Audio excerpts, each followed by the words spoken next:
Zəlimxan bəy, maraqlıdır. Yəni baxın, bütün ölkə danışır oktyabrın 14-dən bəri Ramiz Mehdiyev ilə bağlı siyahılar, Ramiz Mehdiyev burdan vurdu, oradan çıxdı və ilə axır və sair gündəm. Ancaq Ramiz Mehdiyevdir. Amma prezident hələ ki bildiyim qədərilə bu məsələyə ilə bağlı heç bir münasibət bildirməyib bu məsələyə. Bu ola bilsin hədsiz onun üzüntüsü, hədsiz incikliyi ki, məsələn, uzun illər bizim iqtidara sədaqətlə xidmət etmiş bir adam axırda bu cür xain çıxdı. Mən ona 2019-cu ildə bu dövlətin ən ali ordenini boynuna taxmışdım. Sonra ona şans yaratdım, getsin Milli Elmlər Akademiyasında prezident olsun. Bəlkə elmi doğrudan da orada çıxışında da yəni demiş ki, siz bilirəm kitabları yazırsınız, araşdırmalar aparırsınız. Əslində əsl meydan verirdi ki, get AMEA-da özünü göstər, bəlkə Azərbaycan elmini yeni səviyyəyə qaldırırsan. Oysa getdi oranı da intriqa yuvasını elədi. Üstəlik koronavirus pandemiyası dövründə qadağalara uymayan şəkildə bir toy elədi. Yəni prezident bildirməlidirmi bu məsələyə münasibət hansı şəkildə? Mən elə gəlir, burada hüquq sistemi işləyir öz yerində, amma pandemiya dövründə Ramiz Mehdiyevin üzərinə o baskı, həbslər, planlar, ittihamlar. Mən elə gəlir, orada artıq dövlət çevrəsi yox idi. Orada prezidentin mövqeyi idi. Orada o mövqe ortaya qoyuldu. Eyni zamanda biz bilək ki, Ramiz Mehdiyev kimin adamıdır? Konkret halda Mahir bəy. Kimin adamı deyirlər? Deyirsiniz Rusiyanın da. Tamam. Siz də deyirsiniz də, mən də deyirəm. Deyirlər, xalq da deyir. Deməli, ola bilir ki, orada Putinin və yaxud da FSB-nin bir tapşırıqları olur və yaxud da bir balaca əhv istəyir, falan istəyir. Bunlar var. Burada zaman udum məsələsi ola bilər. Bu mənim versiyamdır. Amma bütün halda bizim Milli Təhlükəsizlik orqanı, Dövlət Təhlükəsizlik Xidməti həbs məsələsini həll eləyibsə və maddələr qoyulubsa, istintaqın bir yerində açıqlamasını verməlidir və bu təbii ki, müəyyən mənada da sırf hüquqi məsələ deyil, həm də bu siyasi məsələdir. Siyasi o baxımdan ki, biz başqa bir dövlətin cəsus şəbəkəsinin burada neytrallaşması uğruna bir savaş aparırıq. Siyasi baxışa, siyasi düşüncəyə görə deyil bu həbs. Yəni siyasi motivi yoxdur. Siyasi motivi o baxımdan ki, üçüncü dövlətin burada bunun vasitəsilə Azərbaycan dövlətçiliyinə zərbə vurmaq iddiası var.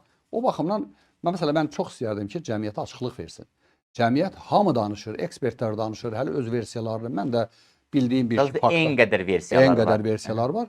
Bir-iki də bildiyim şeylər danışdım ki, bu antimilli deyə bilirəm. Niyə görə dövlətçi deyil, onu da deyə bilərəm. Antidemokrat, onun üçün konkret faktlarım var. Yəni mənlə bağlı olan, o deyə bilərəm. Amma ona dərinə getmək ki, dövlət çevrilişini harda eləyirdi, kimlə eləyirdi, şəbəkə nədir?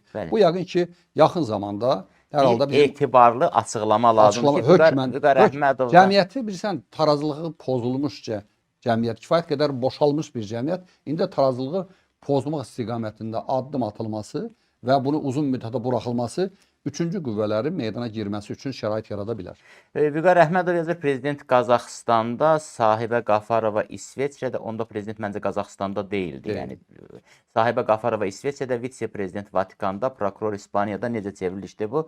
Vüqar bəy, yəqin ki, DTX yaxın günlərdə sizin bu sualınıza cavab verəcək. Ramiz Mehdiyevin cəzası nə olmalıdır? Tutaq ki, bizim dünənki efirimizdə qonaq olan Heydər bəy, Heydər Oğuz təklif elədi ki, bu adamı, ev dustalığı nədir bu adam, hətta asmaq olar, tikə-tikə doğramaq olar, təxminən belə bir ifadələr də işlətdi və dediyiniz o Ramiz Mehdiyevi linç edən cəmiyyət açıq deyək ki, bugün onun çox krallar kimi mülkündə, malikanəsində dəbdəbəli həyat yaşamasını qəbul etmək istəmir. O linçin davamı kimi çox sərt şəkildə cəzalanmasını istəyir. Amma 87 yaşı var bu adamın, yəni bizim eldə deyirlər bir ayağı buradadır, bir ayağı oradadır. Belə cəzaya layiq bilirsinizmi? Olmalıdırmı? Bəlkə cəmiyyətə görk olması üçün. Mahir bəy, birinci ən böyük cəza el qınağıdır, millətin qınağıdır. Bu bir, çox önəmli, bunu aldı.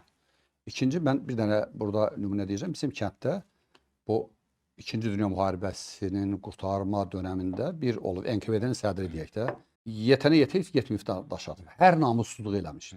Bu öləndə evdə danışırlar, böyüklərimiz danışırdı. Bunun əməllərini biz uşaq idik onda.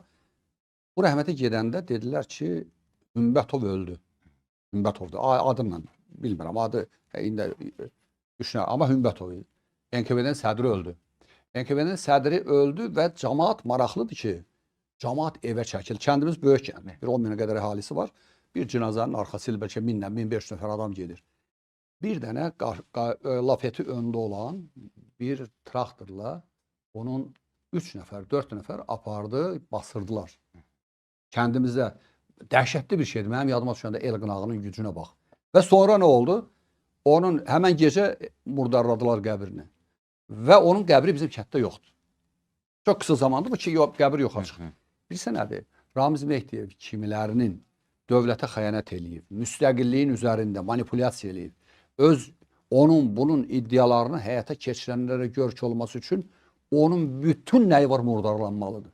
Azərbaycan xalqı bunu edəcək özdə. Hələ basırılsa da, nə bilim, hara basırılsa da olacaqdır. Ona görə ki, etdiyi əməllər o qədər ağırdır. Və onun sülaləsi var ki, onun xeyli şeylər var da, bildiyimiz şeylər var, eşitdiyimiz yazılar var, planlar var.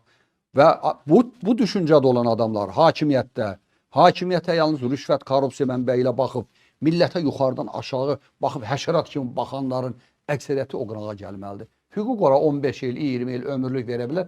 Bu məsələ deyil. Hüquqi tərəfdən təbii ki, sonu olacaqdır. Amma bunun uzaq perspektivdə Azərbaycanda yaşamaq haqqını, bu torpaqda bastırılma haqqının tanınmaması millətin işidir.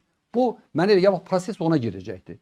Bu cür adamlar görk olmalıdır ki, qardaşım, bu qədər zənginlik, bu qədər millətin boğazından kəs, sən dediyin, əvvəl dediyin məsələ, uşaq pulundan danışılır, təhsildən danışılır, səhiyyədən danışılır, bu qədər neft ölkəsi, qaz ölkəsi, bu qədər pensiyalar, qazilərimiz falanlar, bu vəziyyətdə yaşamalıdır, qalə qanım sən. Sən indi bunları Ramiz Mehdiyevi silkələsən, Azərbaycanın büdcəsini artan bir vəsait çıxar orada. Məmurlar var ki, bir məmurun büdcəsi, əmlakı Azərbaycan büdcəsi qədərdir. Və bunlar həll olunmalıdır ki, onlar gəlməlidir, milliləşməlidir. Kapital milliləşməlidir, dövlətin xəzinəsinə getməlidir. Və bu şəffaf şəkildə elan olunmalıdır. Məsələn, bundan bu qədər pul tutuldu, dövlət büdcəsinə əlavə olundu və ilaxır və s. oldu. İndi artıq bəli, necə ki Avropa institutlarında indi Amerikada olmaq şərti ilə Putinin, Rusiyanın hesabları dondurulur və hesablar Ukraynaya silah almaq üçün verilir. Bu vəsait islahatlara, onun torunuzladığı bir şey var ya, demokratiya, islahatlara, vətəndaş cəmiyyətinin qurulmasına, tənqidi medianın inkişafına, azad cəmiyyətin inkişafına yönəlməlidir. Biz alimlərdən ziyalılar yetişdirmək. Bax, deyirəm, ifadəmə bax. Alimləri ziyalılaşdırmalıyıq. Onlar meydan verməliyik onlara. Biz Avropanın ən möhtəşəm universitetlərinə oğlanlarımızı göndərməliyik. Biz kimi Şuşa fatihli olan bir millət elmdə də ən böyük zirvələrə nail ola bilər. Azərbaycan türkünün tarixində elə nəhənglər var ki, dünyada açılımlar eləyiblər. Biz bu zəngin millətik. Onda texnologiya yox idi, texnika da yox idi. Bizim deməli fitri içərdən gələn istedadımız dünya elminin içərisində bu məsələni həll edə bilər. Türkiyə artıq fikir verin, savunma sənayesi ilə bağlı bir inqilabi gəlişmə eləyir. Kimlə eləyir? Gənclərlə eləyir. Texnologiyanı hardan öyrənirlər? Öyrəndikləri də var, özləri icad elədikləri də var. Deməli, qafaya qiymət verərsənsə, Azərbaycan fərqli Azərbaycanlar. Gəncliyimiz, alimimiz Azərbaycanı tərk eləyib, Qərb Universitetə, Türkiyəmi getməməlidirlər. Əksinə biz beyin axırını bura yönəltməliyik. Bura yönəltməliyik. Daha münbütdür, daha yaxşı vəsait ala bilərlər. Burada ixtiralarını Azərbaycanın təşəkkülünə sərf eləyə bilərlər. Bax, onlar hamısı buna sərf olunmalıdır. Adamlar var, Mahir bəy, qoy deyək də, adamlar var ki, hamı bilir ki, bunlar elə muğdar bir şeylərdə rəqabət aparırdılar. Qızları xarab eləməkdə, falanlarda bunlar elə şeylər var, zamandır. Bir görürsən yazımızda birində yazacağıq. Bu adamlar gəzirlər beləcə. Adları ictimai rəydə Ramiz Mehdiyev yaxındır.